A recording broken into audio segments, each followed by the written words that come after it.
Bueno, 11 menos 20, aquí estamos en este, si está viendo, poner recién, cambiamos de estudio porque se va a reformar el estudio, se va a hacer algo grande, espectacular, pero va a llevar unos meses donde estamos acá en el estudio suplente, que no es algo así como un estudio de radio normal, más íntimo, tiene lo bueno, lo suyo también. Se puede bajar un poquito si querés, la persiana para más intimidad. Veo que Harry no va a querer. ¿Querés bajar la persiana? Estamos con Jairo Straccia. Hola.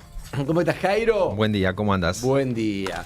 Bueno, y tenemos una invitada. Ahí está, ya está Harry ahí. Una invitada muy especial con su historia de vida y que la va contando y dando testimonio. Y yo creo que es un testimonio que sirve mucho para días como estos. Así que, ¿cómo le va, Hélène? Buen día.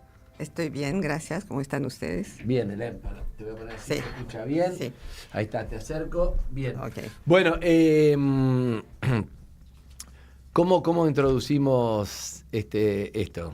Y yo estoy muy interesado en escucharla porque vos sos una de las personas que a una temprana edad atravesó el Holocausto y ahora estás haciendo un aporte a través del Museo del Holocausto, que yo lo viví con otra sobreviviente del Holocausto que mezcla inteligencia artificial. Yo hago solamente el título para que ella cuente.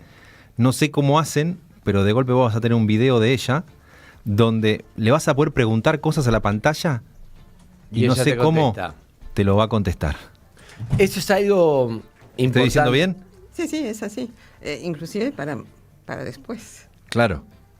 Hélène, vos naciste en 1940, 40. o sea, ya había empezado la Segunda Guerra Mundial ahí, en esos meses, ¿no?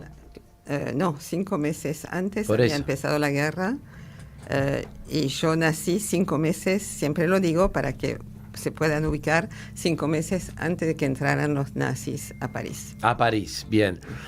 Lo que decía Jairo es importante esto del Museo del Holocausto porque se avanza la tecnología, pero estoy pensando, por ejemplo, me acuerdo en el Museo de Ana Frank que fuimos en Ámsterdam, en donde hablaba, por ejemplo, me acuerdo, había un video con la secretaria de Otto Frank, había entrevistas a Otto Frank. El tiempo va pasando, estas personas no están, pero queda el testimonio para que quede en primera mano la memoria. La inteligencia artificial es un paso más que no sé si se puede grabar. Uh-huh.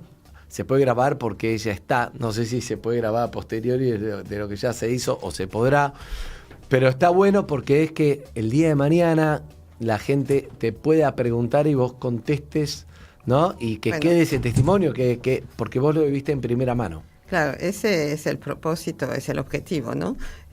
Nosotros, los sobrevivientes, muchos de nosotros nos hemos dado como misión transmitir lo que ha sucedido, no tanto, o sea, ya no tanto la parte tan tremenda, pero sino hacer reflexionar a la gente, a los jóvenes en principal, pero a todas las capas a los adultos, sobre la posibilidad sobre la necesidad de no quedar indiferente ante lo que está sucediendo, ¿no? Bien, te pongo esto acá porque hace interferencia nada más. Sí.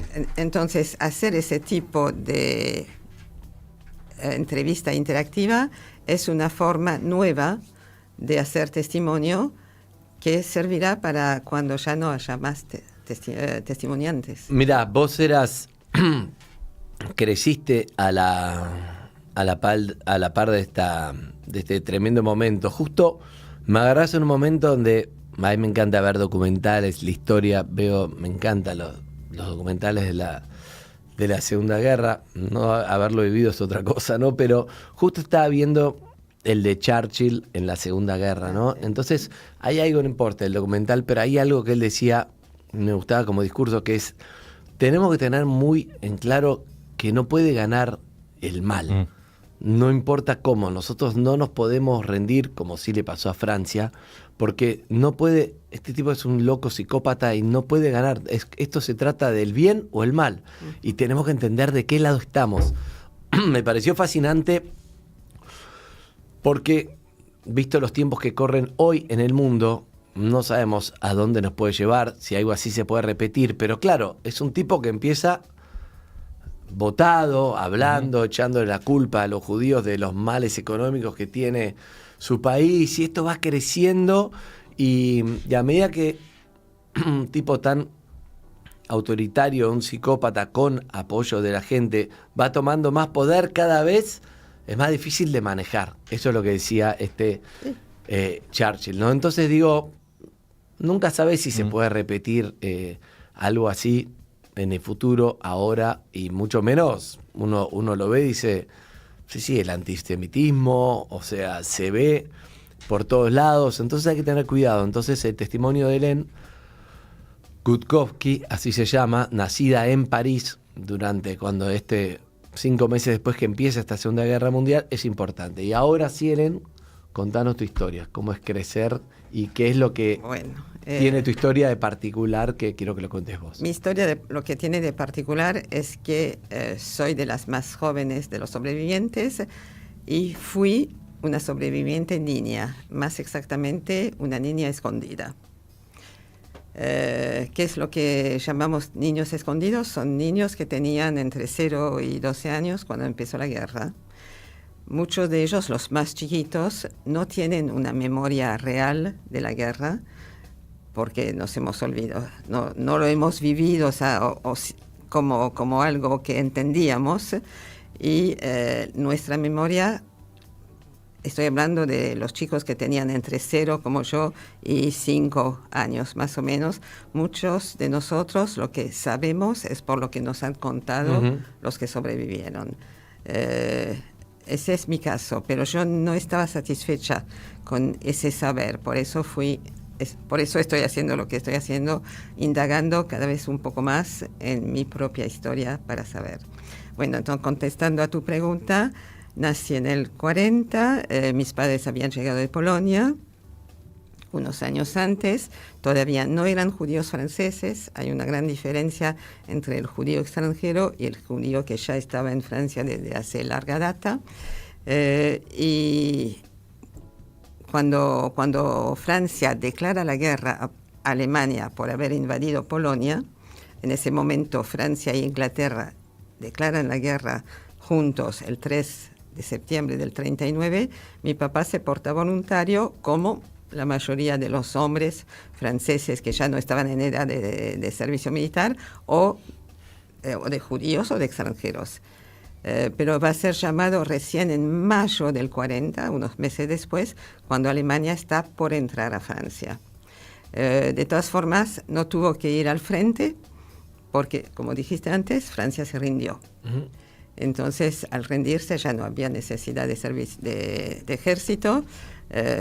Fue una decisión muy criticable, por supuesto, y que llevó en gran parte a lo que pasó en Francia, porque ya sabemos que el gobierno que emergió de esta situación fue un gobierno xenófobo, antisemita, racista, anticomunista, en fin, todos los anti, y la situación fue poniéndose cada vez más difícil a partir de la entrada de los alemanes a Francia, porque el gobierno de Vichy, que se instaló, o sea, el gobierno del Maréchal Pétain, que se instaló en Vichy, apoyó, fue colaboracionista y apoyó, y muchas veces se adelantó, inclusive a los requerimientos de los alemanes.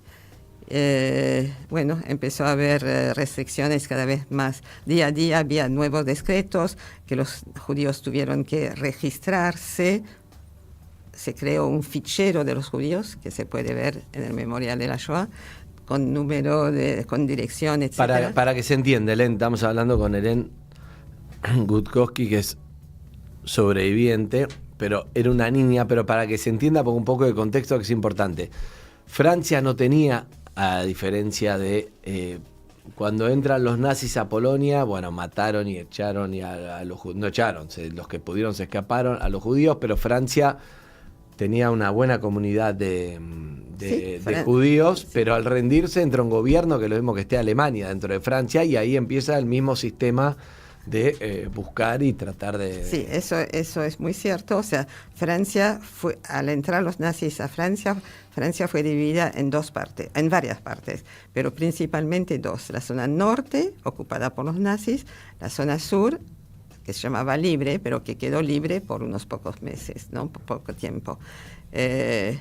Y bueno, es hacia esa zona sur que mucha gente intentó pasar durante el tiempo que pudo para escaparle a los nazis.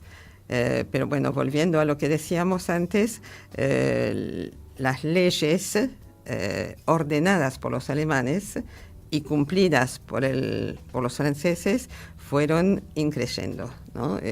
Prohibiciones de todo tipo, no voy a nombrarlas porque son muchísimas, pero las dos más trágicas fueron el principio de las redadas y después la arianización.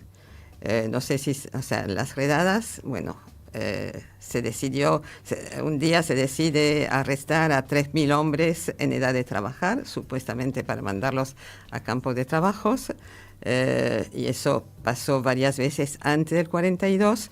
Hago la diferencia porque hasta el 42, hasta julio del 42, las redadas apuntaban solamente a hombres en edad de trabajar.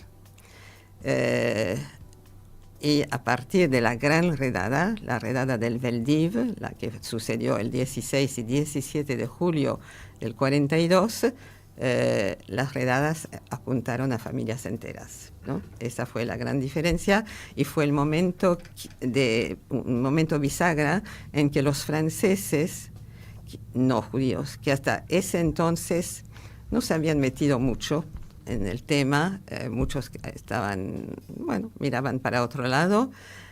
A partir del momento en que se dan cuenta de que las redadas se llevan a familias enteras, ahí empiezan a entender que la cosa va para mucho más grave. Y hay un cambio en gran parte de la población que deja de ser indiferente y trata a su medida, cada uno a su medida, de ayudar a los judíos. ¿Y dónde te criaste vos, digamos? ¿Por qué te mandan a otro hogar? ¿Cómo es esa historia?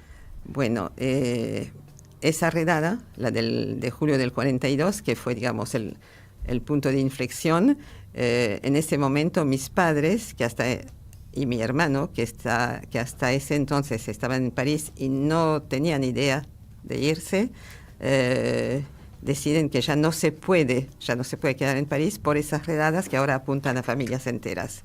Entonces, mi papá en ese momento estaba escondido en un pueblo cercano a París. Mi mamá se va conmigo y con mi hermano a ver y a decidir con él lo que van a hacer. A todas las luces hay que esconderse, pero en París es imposible. Entonces van a tomar la decisión de... Porque iban casa por casa buscando. Claro, familias judías, todos tenían los datos. Tenían claro. todo el registro. Entonces deciden que van a intentar pasar a la zona libre, que de por sí era muy difícil, porque había que pasar una frontera artificial, claro, pero custodiada de ambos lados. Y igual lo van a intentar. Mi hermano tenía 9 años más que yo, por consiguiente se lo llevan con ellos, porque, si me preguntas por qué, o sea, me adelanto, es porque los muchachos judíos, al ser circuncidados, no pueden pasar por no judíos, ¿no? No pueden disfrazar su identidad. Entonces, yo en ese momento tenía 2 años y medio, no tenía ninguna marca en mi cuerpo que pudiese delatarme como judía, y van a tomar la decisión que seguramente fue la decisión más difícil de su vida, separarse de mí, dejarme en manos de una familia católica. Y hacerte pasar por niña. Hermana de niña católica. Por la hija o la nieta o la sobrina, no está muy claro. ¿No pedían papeles? ¿La gente que te recibía? No, como los nazis, ¿no pedían un papel o solamente con mirar y ya está? Bueno, la cuestión de los papeles no era todavía muy organizada. Un poco más tarde, sí, los judíos tuvieron que, los que querían escaparse, huirse, recurrieron a papeles falsos, etcétera. Pero para los niños no era obligatorio. De hecho, me hicieron bautizar. Y el certificado de bautismo era como una especie... Claro. ¿Y con quién te dejaron? Me dejaron con una familia Bruno, católicos, gente muy humilde que trabajaba en el campo. Estaba cerca de París, pero todavía era campo. Y yo sé que viví 2 años con ellos. Pero ellos aceptaron por solidaridad, o se les pagaba, o ni sabían bien por qué. ¿Cómo habrá sido la charla entre tu papá y...? Un poco por todo lo que estás diciendo, un poco por dinero y otro poco o mucho porque eran personas que querían ayudar de alguna manera. Claro, ¿no? porque ahí siento que el peligro también debían ser los vecinos o los conocidos o la gente que sí colaboraba con el régimen, tal cual. Y que te delataba si de repente Claro. aparecía un bebé Ella nuevo. no es la hija claro, de... este bebé nuevo, si esta señora nunca estuvo embarazada. Claro, ese era el gran peligro, la delación, ¿no? Y por eso tenemos que poner el acento sobre todos estos franceses que sabían que en la casa de al lado había una criatura que no pertenecía a la familia y que no dijeron nada, ¿no? O sea, se habla mucho del colaboracionismo, pero también hay que hablar de la persona, todas las personas que no hablaron. Exacto, está muy bien eso. Y que de alguna manera, de esta manera Ayudaron. ayudaron. Colaboracionismo con la libertad, con los sobrevivientes. Pero, ¿cuánto tiempo estuviste ahí en esa Estuve familia? 2 años y 1 mes, mientras mis padres pasaron a la zona libre con mi hermano. De ese lugar tuvieron que huir un día porque hubo un atentado contra 2 oficiales nazis, y ese atentado tuvo lugar muy cerca de su casa. Cuando pasaba algo así, la resistencia en Francia ya estaba muy activa, había represalias, terribles, entonces, tanto hacia la resistencia como hacia los judíos. Entonces mis padres optaron por huir, no sabían bien dónde ir, volvieron hacia París, por lo menos hacia los alrededores de París, y encontraron una casa en un pueblo que se llama Le Coudreau, donde la gente, era una pareja no muy grande, pero adulta, donde los recibieron. Les dieron un escondite, les hicieron un escondite debajo del techo, no un altillo, sino directamente debajo del techo, un espacio muy reducido, donde pudieron estar escondidos los 6 últimos meses antes de la liberación de París. La liberación de París marca el momento en que los judíos pueden volver a París, que eso fue en agosto del 44. ¿Y cuándo te juntaste con tus padres? Perdón, No, estoy de espalda. Cuando me junté, 2 años y pico después, en la zona libre. No, en la zona, mis padres vuelven de la zona libre hacia la zona ocupada, que igualmente ya no había. Y ahí volviste vos a tu casa. Me vienen a buscar cuando salen de su escondite, ¿sí? Me vienen a buscar, pero obviamente yo no los conozco, no sé quiénes son, no quiero irme con ellos. Fue todo una situación bastante triste y... ¿Tenés recuerdos de eso? No tengo recuerdos. Pero te lo han contado tus padres porque claro, fuiste igual. Me lo contaron mis padres, y pude hace recién 3 años o 2, pude encontrarme con el hijo menor de la familia Bruno. Eso te iba a decir, claro. Sí. No los volviste a ver a los padres adoptivos de ese. A ellos no los volví a ver. En cambio, sí, volví a ver a los salvadores de mis padres en su segundo momento de clandestinidad, pero con la familia Bruno por distintos motivos. No es que no quise, no pude. Y últimamente, como estoy trabajando sobre mi propia historia, estuve investigando, y por un conjunto de circunstancias realmente llamativas pude dar con el chico menor de la familia, que me lleva 4 o 5 años. ¿Y sabía esta historia? sabía, claro, él se acordaba. Él se acordaba de vos, claro, Sí, vivió sí. con vos en ese momento, pero por ahí también nunca más. No, al tener, si yo tenía 2 años y medio y él tenía 7 años y claro, medio se o acordaba. 8, él se acordaba de mí, de que ¿Cómo yo- fue esa charla? Fue muy, muy emocionante porque él confirmó lo que mis padres me habían contado, pero además me aportó muchos detalles que yo no sabía. Por ejemplo, que sus padres me querían, que yo los llamaba papá y mamá, que la señora Bruno muchas veces había recibido en su casa a otros chicos judíos, cuyos padres por ahí habían sido deportados y estaban en la calle. Entonces había toda una red que trabajaba desde París con los pueblos y se llamaba, o sea, se avisaba a las mujeres de este pueblo donde yo estaba de que había chicos en espera de alguna familia. Bueno, Madame Bruno en algún momento fue a buscar 1, 2 o 3 chicos hasta que las organizaciones, porque había organizaciones judías y no judías que se ocupaban de eso, pudiesen encontrar una casa para ese chico. No, lo que estaba pensando es que no es la referencia más seria ni más solemne, pero sí es más o menos popular. Digo, toda esta escena que vos estás contando es la que retrata Tarantino al principio de Bastardos sin Gloria. Digo, esta escena de la casa rural y la familia está tomada obviamente desde otra óptica, con otra mirada, pero esta cosa de la familia rural que alberga y esconde chicos y la persecución activa de los nazis que seguía. No es que por el hecho de que vos ya estabas ubicada en ese lugar, los nazis dejaban de ser un problema para esa familia. No, obviamente. O sea, que las personas que recibían a un chico judío sabían perfectamente que corrían riesgos. Los riesgos no eran tan extremos como en Polonia o en Alemania. No es que los mataban si los descubrían, pero sí corrían el riesgo de estar presos, o inclusive hubo mucha gente que fue deportada a campos de prisioneros, por ejemplo, franceses.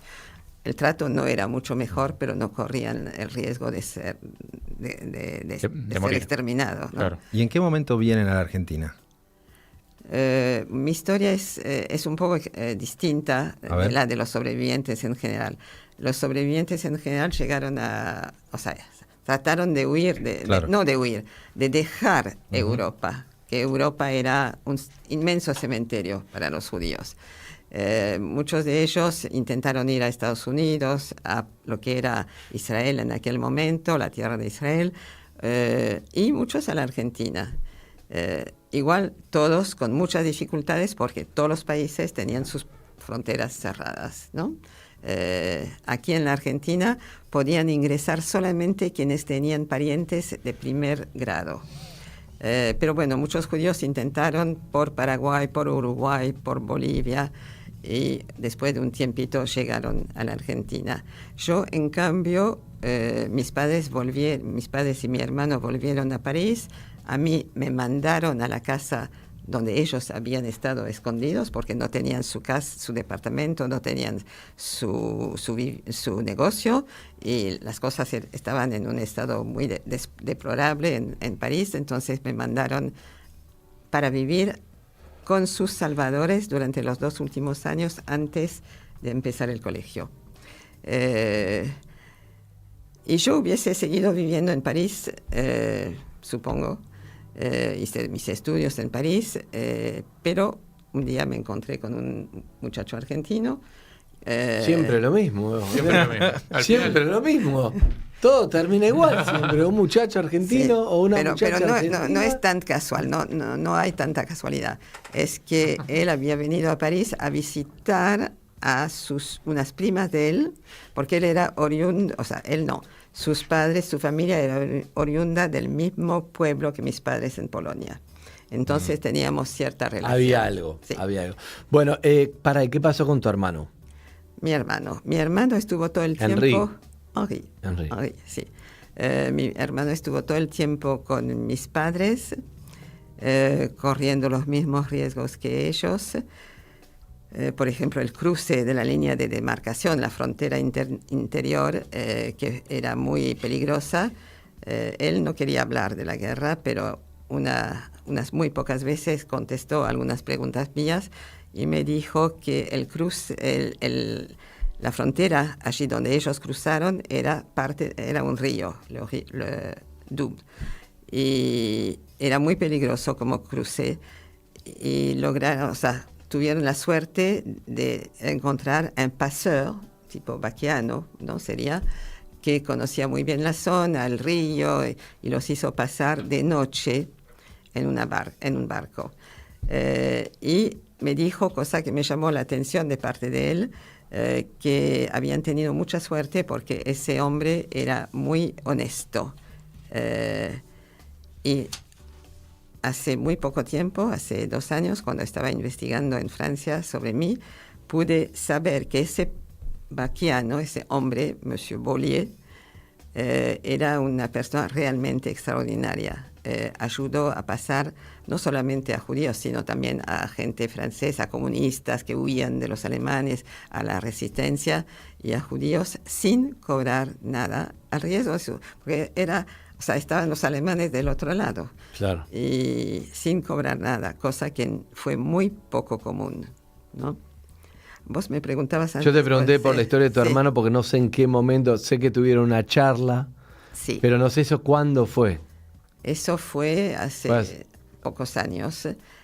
Bueno, él no quería hablar. Él no quería hablar, lo tenía todo muy tapado, y en el año 2006, 2007 más o menos, empecé los trámites para hacer reconocer a los salvadores de mis padres y de mi hermano, eso de la segunda etapa, como justos entre las naciones. Un reconocimiento. Sí, está bueno. Es el reconocimiento más alto que otorga el Estado de Israel a los no judíos que ayudaron a como judíos, Schindler. Como Schindler, sí, como muchos otros. Y cuando intentaba hacer esos trámites, yo obviamente no había vivido ese periodo con ellos, entonces me faltaban mucha información, y le pedí a mi hermano que me ayudara con algunas preguntas. Y no quiso, perdió la lista, no quiso. Y finalmente accedió a contestarme algunas preguntas. Él estaba en París, yo estaba acá. Lo hicimos por teléfono. Me contestó a la primera, la segunda, la tercera, tal vez la cuarta, no sé exactamente. Y me dijo, yo escuché su voz desde 12.000 kilómetros de distancia, una voz que nunca había escuchado. Para, no puedo más, me duele demasiado. Y ahí recién entendí que lo que había vivido él como adolescente había sido mucho peor que lo que yo había vivido, porque yo lo viví inconscientemente, claro. ¿No? Y es así, por los muchos o las varias personas sobrevivientes que yo conocí a lo largo de mi trabajo, los adolescentes han pagado un precio alto en cuanto a su estabilidad emocional, ¿no? Claro, ahora se diagnostica y se habla de estrés postraumático, sí, y todo eso, pero en aquel tiempo no. Claro. Yo pienso en la cantidad de gente grande que se vino para acá y que hoy hablas con los nietos y te dice, no, sabes que mi abuela no quería hablar nada de lo que pasaba en aquella época, nunca habló. Y esta cosa como, un testimonio tan valioso que se pierde porque es realmente algo que no se puede poner en palabras, ¿no? Claro. Los sobrevivientes, sobre todo los que sufrieron los campos de concentración, les llevó muchos años hasta que pudiesen hablar. Hélène, sí. ¿Cuántos años de terapia? 3. ¿Nada más? Nada más. Bien. Viene ese terapeuta. Recomendame el terapeuta.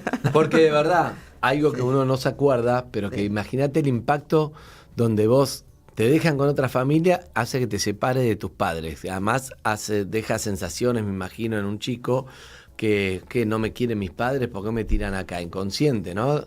Y después te encariñaste con esa familia y te vuelven a recuperar a tus padres y quiénes son. O sea, 2 veces viviste el trauma de que tus padres...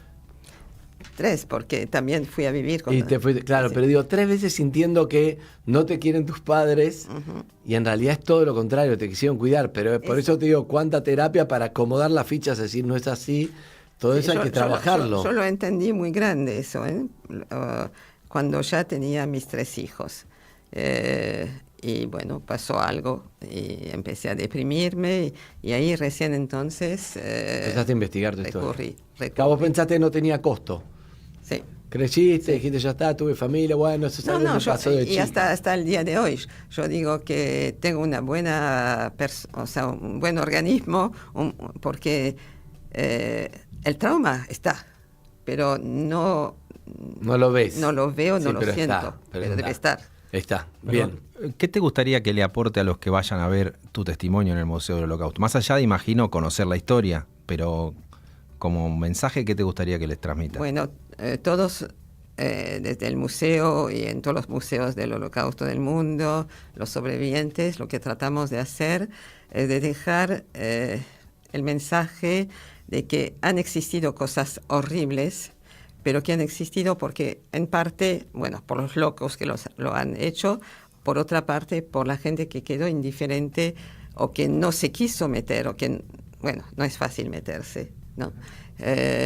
Pero hay que enseñarle justamente a las generaciones futuras que hay que tratar de no mirar para otro lado, tratar por todos los medios de empezar a actuar antes de que la cosa se haga demasiado grande, ¿no? Sabés que cuando yo hice la recorrida en el Museo del Holocausto, se hablaba de generar visitas guiadas para alumnos de colegio primario, ponele. Sí. Y cuando terminaba de hablar el guía, dice, y terminamos siempre que terminamos la recorrida, más allá de la historia, terminamos hablando de cosas como el bullying, donde aparece como ejemplo, donde alguien la está muy pasando bien. mal y los otros miran para otro lado. Y de Está muy golpe- bien porque Es así, sí. Porque además cuando habló Helen, ella dijo algo, o sea, dentro de una misma situación está el hijo de puta que te puede Claro. mandar a matar, está la víctima, pero después hay dos tipos de personas y uno es el colaboracionista como diciendo, che, ahí hay uno, mirá, anda que ahí está, ella no es, pero también está el que lo está escondiendo. Entonces digo, ¿quién querés ser en esta historia? Hay roles que te tocan, no lo puedes elegir, pero hay otros que lo puedes elegir. Sí. Y entonces frente al bullying, vos decís, Que son la mayoría. nada que ver. No, Digo, no me también es meto, lo no me mismo. quiero comprar un quilombo. No, pero está bien, porque está el que hace bullying, Obvio. está la víctima y está el que se suma al bullying o el que te dice, no, esto no está bien lo que estás haciendo. La dinámica es la misma, más allá de que no es la vida o la muerte, Obvio. pero sí le puedes cagar la vida a alguien. Me parece que es una buena analogía. Yo te quería preguntar, vos ya sabés a qué programa viniste, Helen, Sí. así que te quiero preguntar esto. Esta Helen de hoy, esta mujer abuela, ¿sos abuela? 6 nietos. 6 nietos, esta mujer abuela orgullosa, que además un caso raro porque te entraste en contacto tarde con tu historia, Sí. a tiempo pero tarde, creyendo que no tenía costo o algo, lo que sea. Esta mujer, si le pudiera decir algo a esa nena de 2 años, que tenía un montón de incertidumbres, que la acaban de dejar en una casa que no era la suya, ¿qué le diría? Esa pregunta nunca me la hicieron. Pero bueno, le diría que para tranquilizarla, ¿no? Que todo va a estar bien, que las cosas están mal, pero que van a volver a la normalidad.